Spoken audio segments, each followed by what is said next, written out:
A pandemia da Covid-19 é bom ou é ruim para a igreja? Acho que uma primeira resposta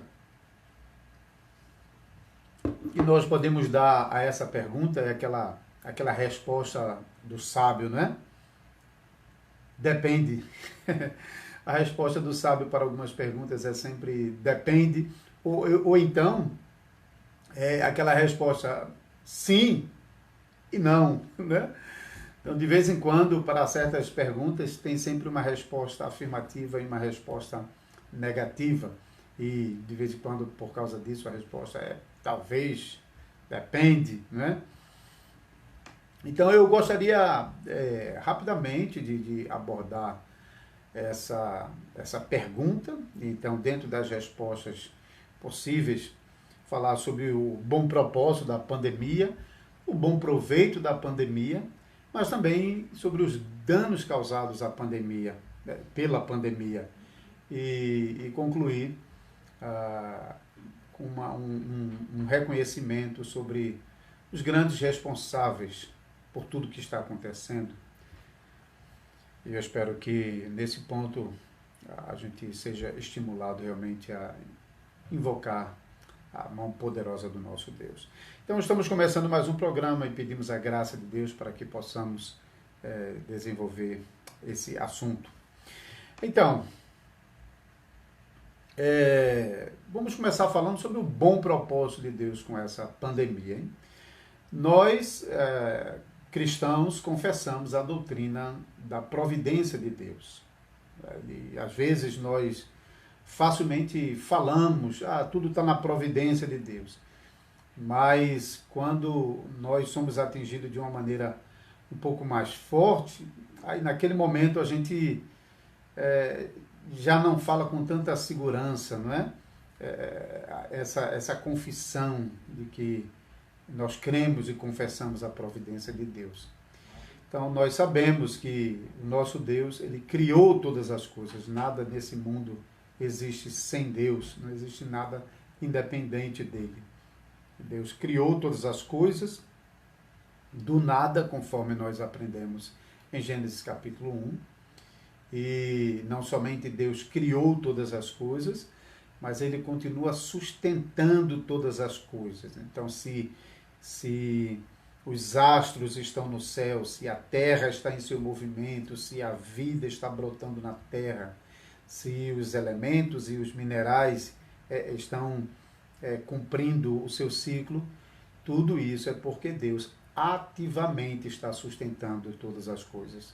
Não é o caso que Deus simplesmente criou e depois abandonou ou relegou a sua criação à sua própria sorte, por meio das leis físicas estabelecidas, mas nós cremos num Deus que está ativo na sua criação, ainda que ele haja por meio das leis que ele mesmo estabeleceu, mas ele está ativo, ele não simplesmente deu corda como o relojoeiro faz ao relógio que produziu, e depois que sai da mão do relojoeiro ele não tem mais nenhum domínio, nenhum controle sobre a sua criação, que é o relógio. Não é assim. Deus continua ativo e tem o controle de todas as coisas. O apóstolo Paulo tem um texto interessante em Atos capítulo 17, quando o apóstolo Paulo está no Areópago, no versículo 28, ele diz assim: pois nele vivemos, nos movemos e existimos. Então, a nossa existência é uma obra ativa de Deus.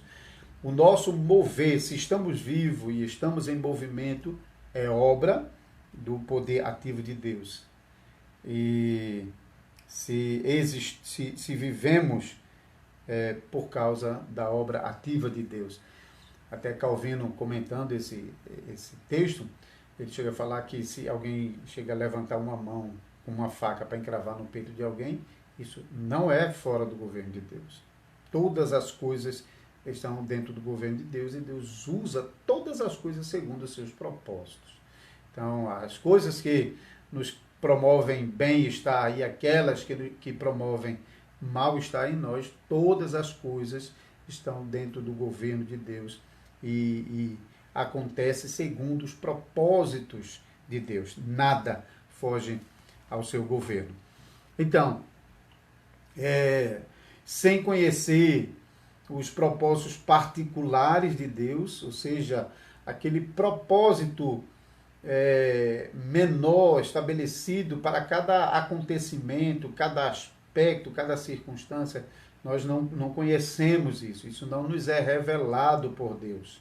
Então, esses detalhes menores, nós não conhecemos, mas nós conhecemos o propósito geral e o propósito maior de Deus com todas as coisas na criação e também com o propósito da criação, que é a glória do seu próprio nome e o bem da sua igreja, a salvação do seu povo. Então, esses objetivos maiores, nós podemos seguramente afirmá-los com base na palavra de Deus.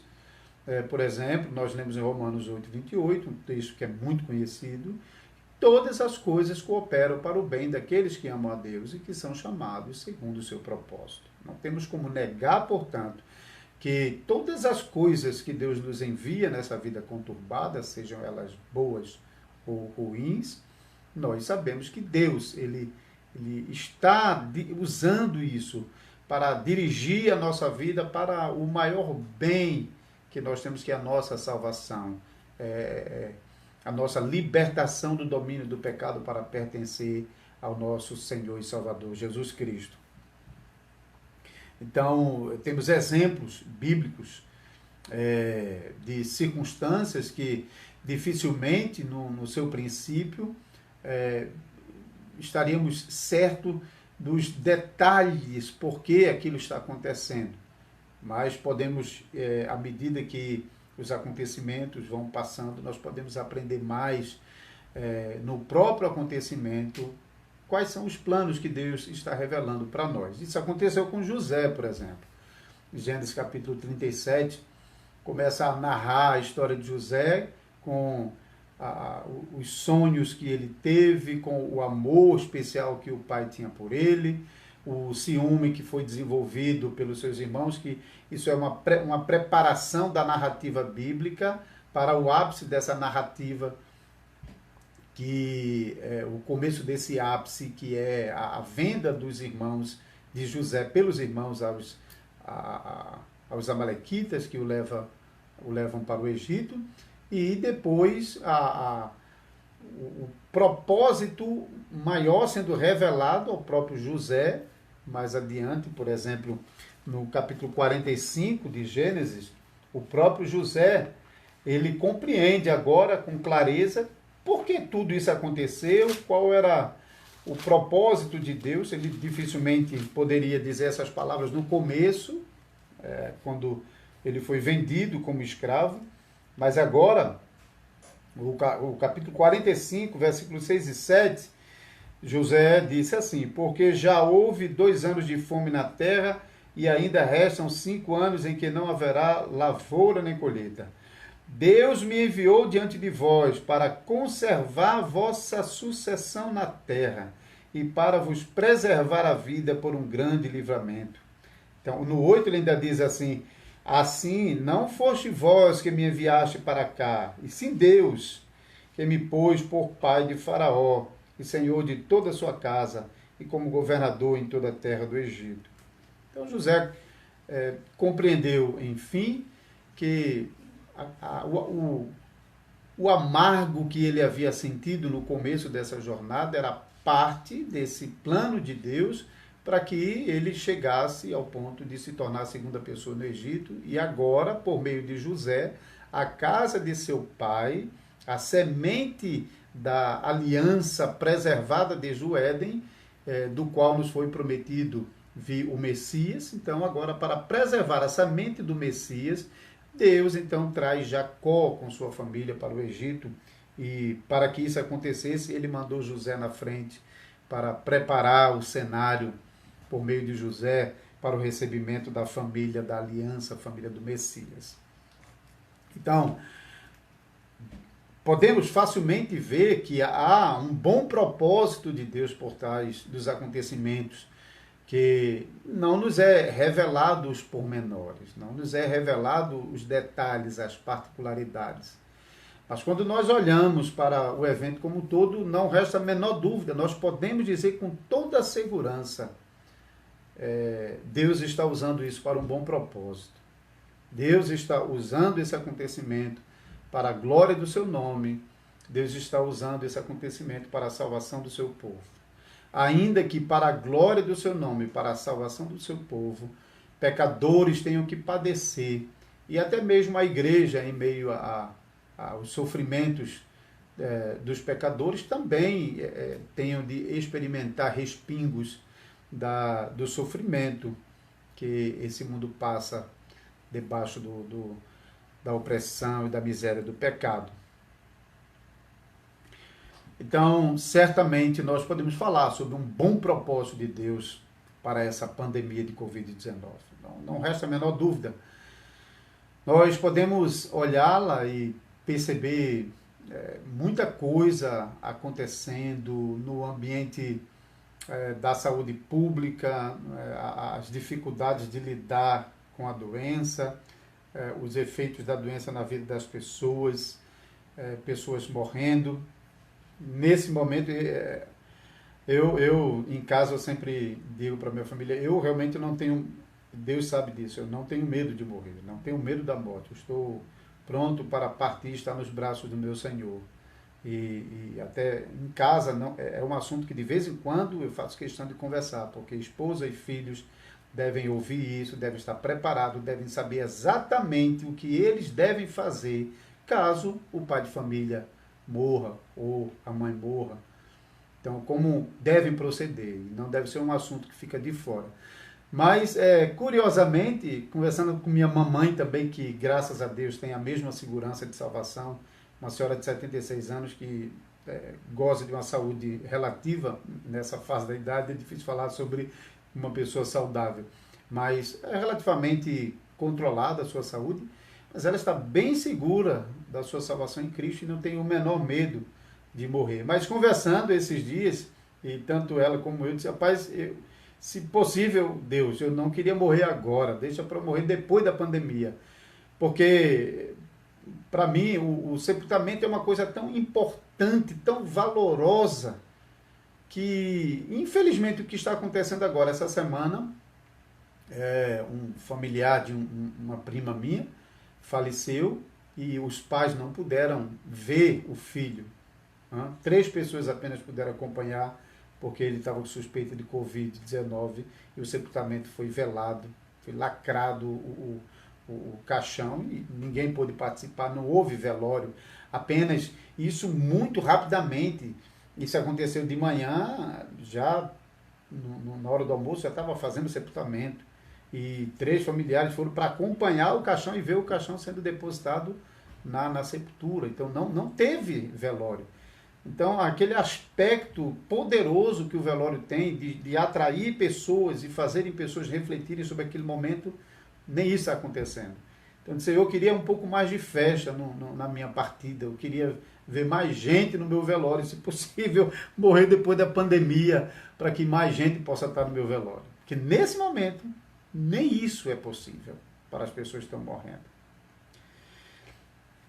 Mas, com certeza, Deus usa todos esses propósitos para a glória do seu nome e para o bem da nossa salvação. Também, rapidamente aqui, eu posso falar sobre o proveito da pandemia para nós, cristãos. Então, do ponto de vista do propósito de Deus, não resta a menor dúvida que está contribuindo para o cumprimento do propósito de Deus. E até mesmo para nós, cristãos, tem tido algum efeito. Porque nós, especialmente há um mês atrás, quando ainda estava um pouco no começo, tudo isso, houve uma campanha fortíssima por oração, as igrejas realmente dedicaram dias especiais para orar, para passar esse dia orando, e realmente houve uma sensibilidade nos cristãos, e até pessoas que não eram cristãs se tornaram mais sensíveis a ouvir o Evangelho, e também até atraído pela oração que as igrejas estavam fazendo em todos os lugares. Então, em certa medida, as igrejas estavam se unindo nesse propósito de oração, unindo no propósito de buscar a Deus. Então, podemos dizer que, nesse sentido, a pandemia ela trouxe propósitos, trouxe proveito, bom proveito para a igreja também. E você pode pensar em outras coisas além da oração, que talvez a vida de muitos cristãos que estavam relaxada, talvez tenham sido encorajadas e despertadas para o chamado de Cristo, porque muitas vezes em momentos como esse pensamos na morte, na partida, e nós que somos cristãos nos lembramos das promessas de Deus, que Deus prometeu um céu para os crentes, e então pessoas que estavam afastadas do Evangelho, descrentes, podem realmente serem tocadas em momentos como esse, para terem uma renovação da sua vida. São proveitos que nós podemos tirar de situações como essa da Covid-19. Mas, será que tudo é maravilha? Então, será que nós temos que comemorar? Então, já que Deus está cumprindo o seu bom propósito com tudo que está acontecendo, Deus está sendo glorificado, Deus está ajudando os crentes quanto à sua salvação, os cristãos estão sendo beneficiados, estão tirando proveito da situação causada pela pandemia. Então, só comemorar, só dar graças a Deus e está tudo bem. Será que é assim? Ou será que nós também podemos falar sobre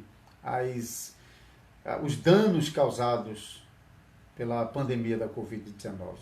Eu gostaria de chamar você a refletir um pouco mais sobre isso. Eu listei aqui uma série de danos que podemos falar com segurança, ao meu ver, sem nenhum prejuízo daquilo que já dissemos sobre o propósito de Deus, o propósito maior de Deus, que é a glória do seu nome e a salvação de pecadores, e sem prejuízo também do fato de que cristãos, em momentos como esse, se aproximam mais de Deus.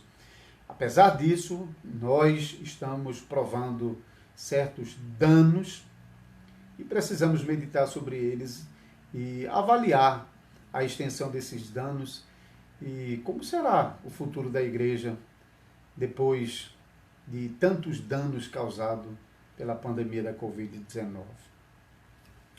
O primeiro dano que eu gostaria, eu quero me restringir aqui à igreja, nós poderíamos trabalhar sobre esses danos na sociedade, podíamos trabalhar na família, podíamos trabalhar nos relacionamentos. De fato, podemos aplicar esse mesmo princípio em outras áreas, em outras esferas da vida. Mas eu quero me deter realmente na igreja. Então, pensando sobre os danos causados à igreja de Jesus Cristo, a igreja espalhadas, as congregações locais, os membros e congregados que têm um compromisso com a igreja local, né? Então, o primeiro dano que eu gostaria de mencionar aqui, você em casa pode pensar em outros, talvez até colocando depois aí no comentário do Facebook ou enviando para o nosso WhatsApp. É até bom para mim também depois pensar em outras coisas que talvez eu não tenha pensado. A primeira coisa é a interrupção dos cultos. A situação ela foi tão grave, talvez ela tenha sido apresentada de forma ainda mais grave do que realmente é, mas não há dúvida de que a situação é grave. É um vírus, cada vez a gente está descobrindo mais sobre ele, e ele aos poucos se mostra que é mais perigoso do que aquilo que se mostrava no começo, mas talvez ainda não seja tudo aquilo também que a propaganda do vírus tem divulgado nos meios de comunicação. Mas o fato é que os cultos foram paralisados em decorrência da pandemia da Covid-19. Os cultos nos prédios das igrejas, eu acho que, eu não sei em termos percentuais, mas a grande maioria das igrejas não tem aberto as suas portas para realizar o culto no prédio da congregação, mas apenas tem feito transmissões dos cultos.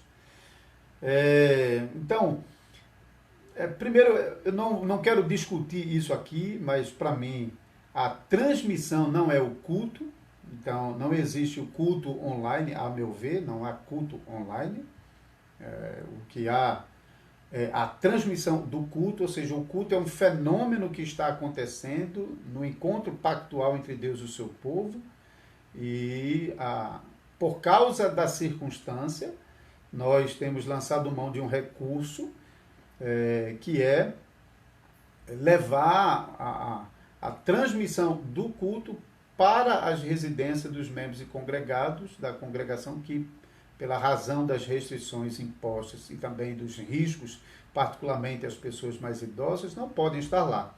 Eu quero voltar um pouco no tempo e imaginarmos se nós não tivéssemos pandemia de Covid-19, mas em uma congregação pequena, como é o caso da nossa aqui em Caruaru. Nós somos ainda uma congregação missionária, não somos uma igreja estabelecida ainda, temos um número pequeno de membros e congregados. E suponhamos que nós estivéssemos passando por uma fase onde 70% da igreja estivesse doente. No nosso caso aqui, a gente tem bastante idosos na congregação. Então, especialmente esses idosos doentes, eles não pudessem vir para o prédio para participar do culto junto com o restante da congregação. Então, naquele momento, como um recurso especial para que esse membro, esse irmão ou essa irmã não deixasse de ter contato completamente com o que está acontecendo no culto a Deus, ele pudesse acompanhar por meio de uma transmissão.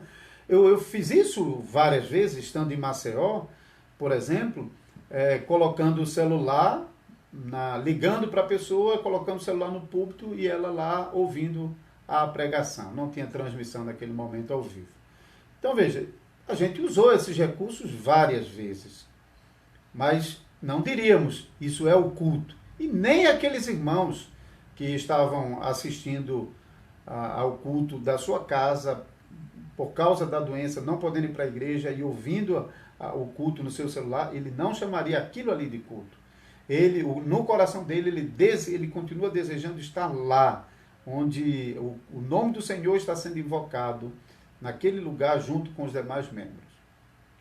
Então, a situação hoje é muito mais especial, porque não apenas pessoas idosas, mas praticamente todo mundo da congregação está impedido, seja pelo temor da doença, seja pelas restrições impostas pelas autoridades, e nós temos tido muito cuidado com isso, muita paciência, e realmente aplicado as regras estabelecidas pelas autoridades. Nós temos mantido isso aqui em Caruaru, mas apesar disso estamos realizando os cultos no prédio da igreja.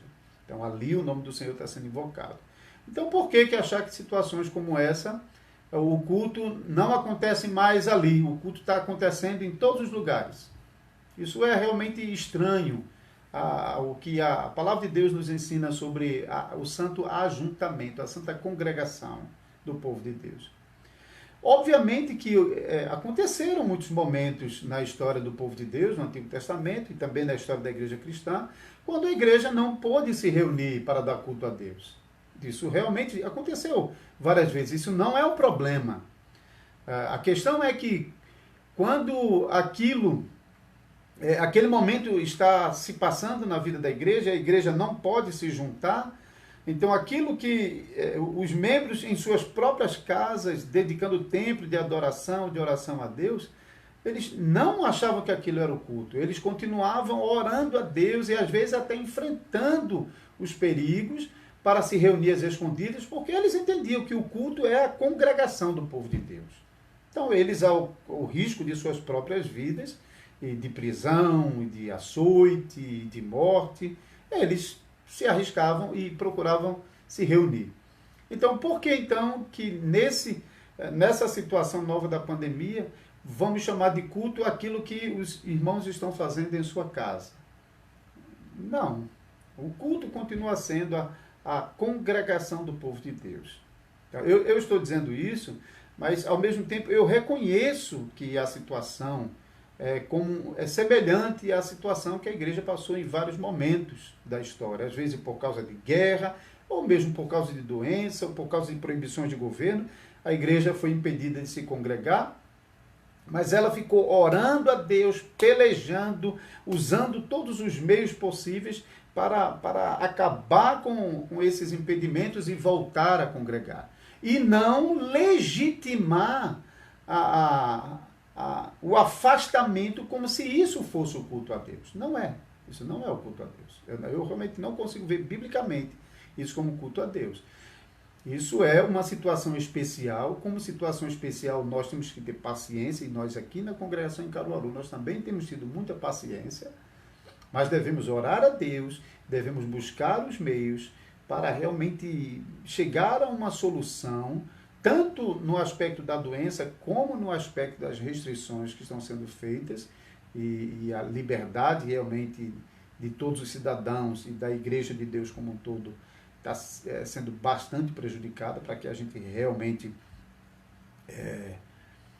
possa mudar essa situação e voltar a obedecer ao chamado de Deus para o santo ajuntamento, para nós voltarmos a desfrutar prazerosamente daquele momento especial da congregação reunida, Deus falando ao seu povo, o nosso coração se alegrando em ouvir a palavra de Deus, como também receber os benefícios que Deus prometeu por meio da proclamação do Evangelho. Quando o culto está sendo processado, nós temos da parte de Deus a promessa de que Ele está abençoando a sua igreja por meio da sua presença especial nos elementos do culto e também nos momentos, de cada momento do culto. Não é? Então, eu queria chamar a atenção para esse primeiro ponto. Então, os danos que a pandemia está causando à igreja, a começar pela interrupção dos cultos. O dano que a interrupção dos cultos causa nos crentes.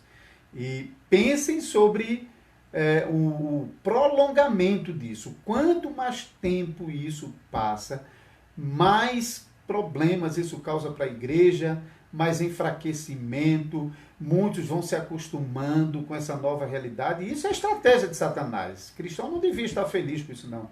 A gente deve estar descontente, orando e pedindo sabedoria a Deus para usar todos os recursos possíveis, legais, para reverter essa situação. Segunda coisa, suspensão dos sacramentos. A gente sabe que os sacramentos, nós somos de tradição reformada, nós não entendemos os sacramentos separados da palavra. Por isso nós não realizamos os sacramentos sem o culto. Os sacramentos são realizados com o culto. Na Bíblia, tanto o batismo como Santa Ceia, quando ele foi entregue à igreja para ser celebrado pela igreja, eles foram dados acompanhados da palavra. Então, a palavra pode existir, porque muitas vezes a pregação está acontecendo sem a administração do sacramento, mas a administração do sacramento fica dependente da proclamação do Evangelho, não pode separar. Então, uma vez que não está tendo os cultos e o ajuntamento do povo de Deus, também não está acontecendo os sacramentos. Então, devemos pensar, qual o dano para a igreja? Você sabe qual é o significado de sacramento? Quando falamos sobre sacramento, é uma palavra que os evangélicos não gostam muito, porque eles logo pensam em catolicismo romano. Não tem nada de catolicismo romano. Essa palavra descreve as santas ordenanças do Senhor Jesus Cristo para a igreja, que são acompanhadas de promessa. Então, nós não costumamos falar somente de ordenanças, como às vezes algumas igrejas preferem. Não está errado, não, tá?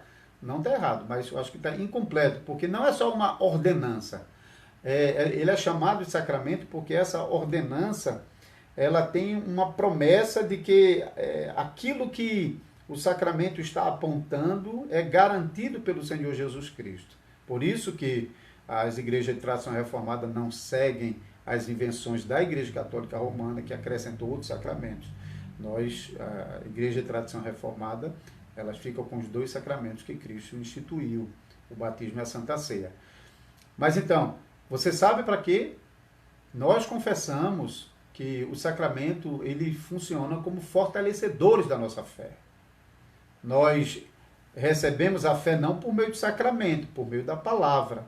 A palavra ouvida, pelo ouvir e ouvir da palavra de Deus que gera fé em nosso coração.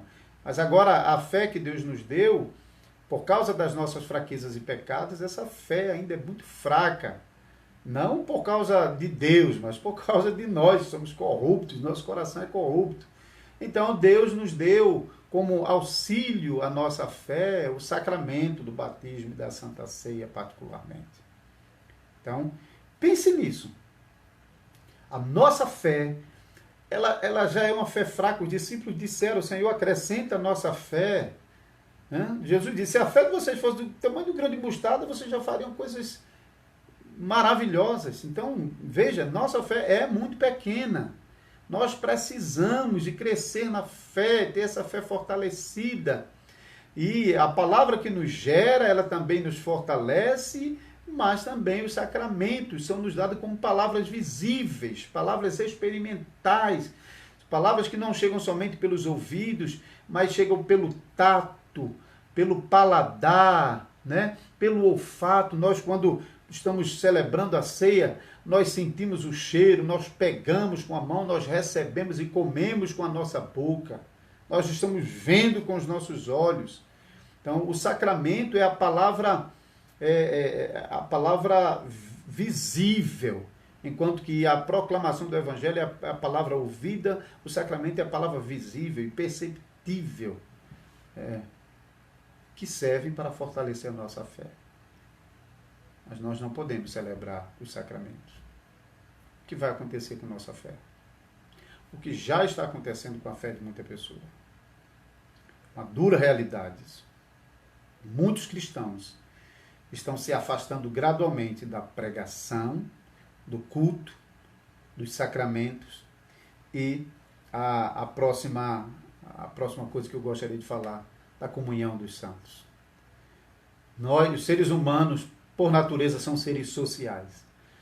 E a igreja ela é colocada em um vínculo tão forte, que o apóstolo Paulo, quando ele está falando na primeira carta aos Tessalonicenses, no capítulo 3, se não me engano, do versículos 12 a 18, sobre o amor fraternal, ele usa essa expressão amor fraternal, que era uma palavra conhecida para se referir ao relacionamento entre parentes, familiares, consanguíneos. Paulo usa essa palavra, Pedro também faz isso, mas aplica no contexto de igreja, para dizer, irmãos, vocês são irmãos em Cristo. O sangue que corre na veia de vocês pode não ser o mesmo sangue do vosso ancestral, mas é o sangue de Cristo Jesus que lavou os vossos pecados. O mesmo sangue tem um vínculo muito forte, muito poderoso. Nós somos irmãos em Cristo. E como irmãos em Cristo, nós desfrutamos dessa união, nós usamos os dons que Deus nos deu para ajudar os nossos irmãos. E nós também nos suprimos em nossas necessidades espirituais a partir dos nossos irmãos. Não foi isso que o apóstolo Paulo ensinou em Efésios capítulo 4? Que os ofícios especiais são dados para a capacitação dos ofícios gerais dos membros, para que cada um possa exercer bem o seu papel e assim possam aperfeiçoar um ao outro até que cheguemos à plena varonilidade. Nós estamos privados disso.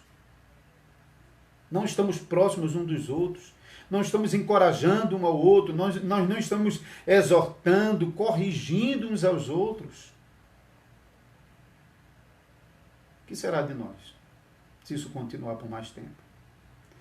Sabemos muito bem, na igreja sempre tem famílias mais maduras, que são aquelas famílias que podem resistir um pouco mais de tempo a tudo isso. Mas sabemos que tem aquelas famílias mais fracas, que não suportam muito. Da mesma forma que falando sobre essas restrições e fechamento de comércio de muitas empresas e tal, aquelas pessoas que têm alguma reserva ou que têm um salário garantido conseguem suportar isso mais tempo, não é? Eles não estão sofrendo muito, não estão muito aperreados com isso. Mas aquelas famílias que não têm o alimento, que tem que sair de casa todo dia para produzir o alimento e nesse momento não tem para quem vender, nem o que produzir, essas pessoas têm que se preocupar. Na igreja, espiritualmente falando, é a mesma coisa. Tem famílias na igreja que estão mais preenchidas, mais supridas com os dons de Cristo e conseguem suportar por mais tempo as dificuldades. Outras não. Porque outras já no nosso meio, no nosso convívio, nós sabemos que eles continuavam caminhando conosco porque eram ajudados. Mas e agora? A situação é muito difícil. Covid-19 está causando um grande dano à comunhão dos santos. Próxima coisa, dificuldade de pastoreamento. Eu sei que, infelizmente, em muitas igrejas não há uma prática de acompanhamento pastoral mais próximo dos membros. Infelizmente, essa prática pastoral ela vem se deteriorando ao longo do tempo. Graças a Deus que nos últimos anos recebeu um novo enfoque, até publicação de livros tratando sobre isso, nas igrejas reformadas do Brasil. É uma prática estabelecida, os membros de nossa congregação já conhecem isso, mesmo com imperfeições, com falhas, com faltas, mas nós temos a prática de pelo menos uma vez no ano cada família ser visitada, cada família da igreja. Às vezes, quando é possível, mais de uma vez, e além disso tem as visitas que são aquelas visitas especiais, quando nasce um membro e precisa ser batizado, quando há conflitos em família, quando há necessidade, os diáconos fazendo suas próprias visitas, presbíteros e pastores fazendo as visitas pastorais. Então, esse trabalho de pastoreamento no meio do rebanho, cumprindo aquele cuidado que o apóstolo Paulo ensinou quando ele estava descendo da Ásia para Jerusalém, Atos capítulo 20, já no finalzinho da sua jornada, né? É a última viagem que ele está fazendo, descendo para Jerusalém. Aqui em Jerusalém vai ser preso e vai para Roma, e é o fim da história do apóstolo Paulo. No capítulo 20, no versículo 28, nós lemos assim, Paulo está dizendo isso diretamente para os presbíteros. No versículo 17, você pode ver que ele, de Mileto, mandou a Éfeso chamar os presbíteros da igreja. E no versículo 28, então, ele diz, atendei por vós e por todo o rebanho sobre o qual o Espírito Santo vos constituiu bispo, para pastoreardes a igreja de Deus, a qual ele comprou com seu próprio sangue. Dá para perceber a responsabilidade dos presbíteros, dos pastores da igreja, de pastorear o rebanho, de estar próximo do rebanho. Mas, mais uma vez, e agora? Em alguns casos, já mencionei, na nossa igreja, temos muitos idosos. E os idosos realmente estão debaixo de um cuidado ainda maior para evitar todo tipo de contato externo. E como pastor, na maioria dos casos, não é conveniente, não é apropriado, não é aconselhado, não é permitido aproximar-me às ovelhas que Cristo colocou debaixo do meu cuidado. E então eu fico tentando pelo telefone, pelo WhatsApp, manter algum contato, perguntar se está tudo bem, se está precisando, mas eu não estou lá. Isso é muito diferente, é como na pregação, no culto, mais uma razão para mostrar que as pessoas assistindo, participando do culto por meio das transmissões em sua casa, não é a mesma coisa que está lá. Um dos aspectos do fenômeno da pregação é que o pregador está olhando para o rebanho. O pregador, ele não está falando para um aparelho, ele não está falando para um computador. O pregador está falando para o rebanho. Então, na congregação, eu estou pregando, quem é da minha congregação sabe disso, conhece. Eu me fixo olhando para os membros. De vez em quando eu acho que tem alguns que ficam até encabulados. Porque o pastor está olhando para mim, será que ele está se referindo a mim? Não, mas eu não fico só com eu, sempre procuro olhar para toda a congregação. Mas porque a mensagem, aquela mensagem é a mensagem de Deus para aquele rebanho ali. É para aquele rebanho que Deus está dando aquela mensagem. Então, o pregador está olhando nos olhos de cada membro da congregação e dirigindo essas palavras a ele e debaixo de oração para que Deus possa enviar essa palavra para o coração daquele membro. Mesma coisa nas visitas pastorais. As visitas pastorais, elas servem para que os membros da congregação possam receber esses homens de Deus como embaixadores de Cristo, como representantes de Cristo. Eles são pecadores também. São falhos como qualquer outro. Mas são servos de Deus. É como se Cristo estivesse chegando na casa dos membros e agora ele não apenas pensava em Cristo ou não apenas ouvia Cristo, mas agora eles podem pegar, apalpar, sentir Cristo por meio dos seus oficiais que chegam ali como seus embaixadores. Isso é muito especial, irmãos. Mas estamos impedidos pela Covid-19, pela pandemia. Não estamos podendo realizar esse trabalho. Eu tenho feito algumas poucas visitas, muito poucas, nos casos mais necessários. Isso é muito doloroso para um pastor. E deve ser muito triste para o rebanho. Se não for, é deplorável, é preocupante, é decepcionante. Porque os membros deveriam estar lamentando o fato de que eles não podem receber os seus pastores em suas casas. Mais uma coisa, estamos nos aproximando já do final do programa. As ofertas na igreja. Muitas igrejas estão sofrendo, porque os membros não vão à igreja, portanto não dão suas ofertas. Como se as suas responsabilidades com a igreja, que foram proferidas debaixo de voto solene, porque pelo menos quando alguém da nossa congregação faz profissão de fé, eles respondem a 13 perguntas. E entre as 13 perguntas, uma das perguntas diz respeito a usar as suas ofertas com fidelidade para o serviço da igreja. E agora não estão indo ao culto e então negligenciam a oferta.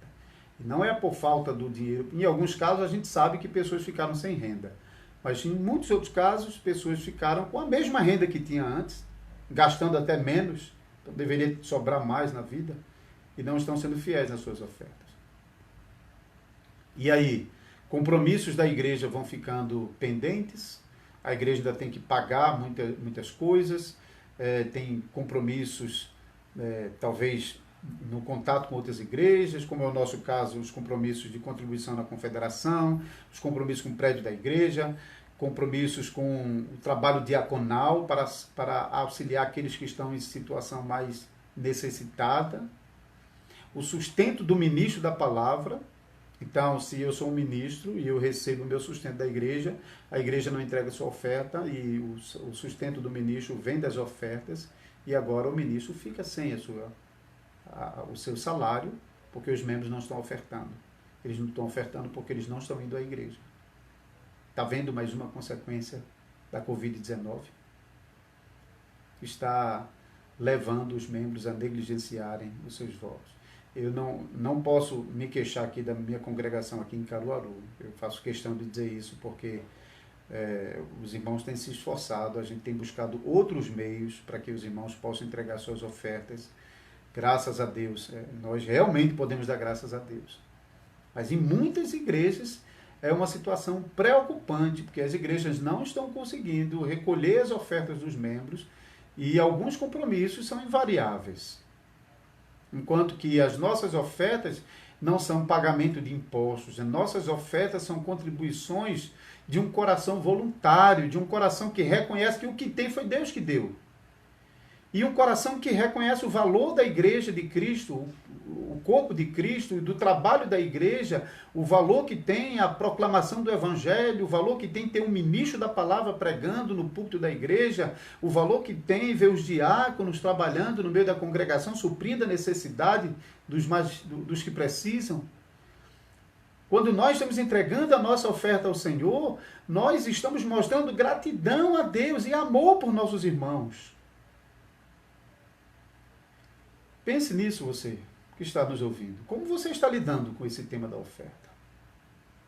Tenha cuidado. Cristo chama você a fidelidade. Cristo chama você a fidelidade. Para concluir, porque o tempo já foi, isso eu já devia ter concluído. Mas eu nem vou me estender não, só dizer que essa pandemia, em todas as áreas da sociedade, está abrindo oportunidade para os oportunistas, para os perversos, para os interesseiros, para os ímpios. Seja no âmbito do governo, se aproveitando das verbas públicas, seja no âmbito do empresariado, pessoas que estão aproveitando para não trabalhar, seja na igreja, pessoas que estão se aproveitando, por exemplo, para introduzir coisas novas. Agora o culto vai ser somente online. Tem pastores que estão gostando disso, eles querem mais, é isso mesmo. Eles não querem trabalhar na igreja, eles não querem fazer o trabalho de um pastor. Outros oferecendo ceia drive-thru, ou seja, passe aqui, abra a janela e a gente vai servir a Santa Ceia. Então não entende o que é a Santa Ceia, não entende o significado do sacramento, e entregando a pessoas que ele nem sabe quem é. Deus tem misericórdia de nós. E eu quero concluir, então, como mencionei no começo, com uma coisa. Quem é o culpado de tudo isso? Quem é o culpado dessa pandemia? Talvez, politicamente falando, a nossa mente seja direcionada à China, né? Que, ao que tudo indica, segundo as informações circulantes, as experiências frustradas acabou permitindo a fuga do vírus, que se espalhou em Wuhan e de lá para o mundo e causou tudo isso. E até países estão querendo responsabilizar a China pelo que aconteceu. No âmbito político, até acho que se for realmente China, deve ser responsabilizada na medida do possível, em justa medida. Mas nós rapidamente pensamos no ambiente político e esquecemos que a razão de toda a desgraça desse mundo são os nossos pecados, irmãos. Nós, em Adão e Eva, nós introduzimos o pecado no mundo com a nossa rebelião ao santo mandamento do Senhor. Não perseveramos, não guardamos o mandamento do Senhor. Fomos nós que causamos isso. Fomos nós que abrimos a porta para a entrada do pecado no mundo. E com a entrada do pecado, todo tipo de miséria, ano após ano, década após década, milênio após milênio, tudo que nós estamos vendo são intensificações da miséria do pecado, ou modificações da miséria, muda de roupa e a miséria volta de novo, e cada vez surgindo mais doenças, mais guerras, mais disputas, mais desamor. Tudo isso é fruto e resultado dos nossos pecados. Temos que parar e lamentar os nossos pecados. E lamentar que foram os nossos pecados que causaram isso. Não apenas a pandemia de Covid-19, mas todo tipo de miséria nesse mundo. E foram os nossos pecados que levaram o nosso Salvador para a cruz do Calvário. Temos que lamentar os nossos pecados. Oséias, no capítulo 14, versículo 1.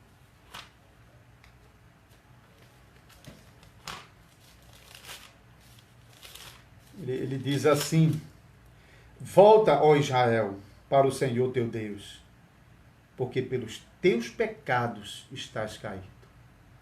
Volta, Israel. Volta, porque é por causa dos teus pecados que tu estás prostrado. Lamentações 3:39, um texto bem conhecido. fala de que se queixa o homem? Do pecado dos outros. Deveria se queixar dos seus próprios pecados. Nós sofremos da síndrome da mãe Eva, né? Conhece a síndrome da mãe Eva, né? Foi ele. Então é aquela coisa de sempre transferir a culpa para outra pessoa. E sempre achando que a culpa da pandemia não sou eu, são os outros. São os nossos pecados que causaram isso.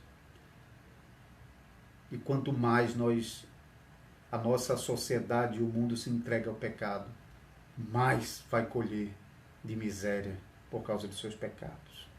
Que Deus tenha misericórdia de nós, que possamos pensar sobre essas coisas e possamos começar a buscar a graça de Deus a partir da confissão dos nossos pecados. O Senhor poderoso e justo e misericordioso para atender as nossas orações e reverter essa situação e nos dar a possibilidade de cura e de tratamento dessa doença de maneira que possamos eficazmente controlar, como já aconteceu com outras doenças, e a nossa vida voltar à normalidade. E devemos rogar a Deus para que depois que tudo isso passe, os crentes possam estar firmes no Senhor para retornar ao Senhor, para voltar ao Senhor, para obedecer ao Senhor, para servir ao Senhor, para ser fiel ao Senhor mais do que antes, até. Que Deus nos ajude nisso.